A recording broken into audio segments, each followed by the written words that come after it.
মৃত্যুর ঠিক আগ মুহূর্তে পুরো ঘর এক অলৌকিক ঘ্রাণে ভরে গেল।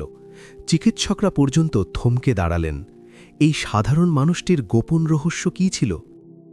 মানুষটি দেখতে খুব সাধারণ ছিল, কিন্তু তার ভেতরে লুকিয়ে ছিল এক অসাধারণ আমল যা কেউ কোনোদিন জানত না।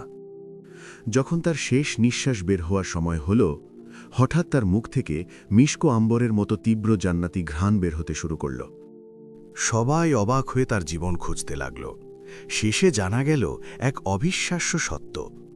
তিনি প্রতিদিন রাতের গভীরে একটি কাজ করতেন। তিনি যখনই কাজ থেকে ফিরতেন, ক্লান্ত শরীরেও তার পঙ্গু বৃদ্ধা মায়ের পা ধুয়ে দিতেন এবং সেই পানি নিজের চোখে মাখতেন। তিনি কখনো এই সেবার কথা কাউকে বলেননি।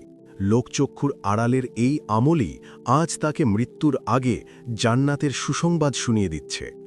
সুবহান আল্লাহ! আল্লাহ যাকে ভালোবাসেন, মৃত্যুর আগেই তাকে জান্নাতের ঘ্রাণ আস্বাদন করান। আপনার কি এমন কোনো গোপন আমল আছে যা কেবল আল্লাহ জানেন? কমেন্টে আমাদের জানান। আল্লাহর এই কুদরত দেখে যদি আপনার হৃদয় কেঁপে ওঠে, তবে কমেন্টে লিখুন সুবহানাল্লাহ। আর পরকালের এমন বিস্ময়কর ঘটনা নিয়মিত দেখতে এখনই সাবস্ক্রাইব করুন।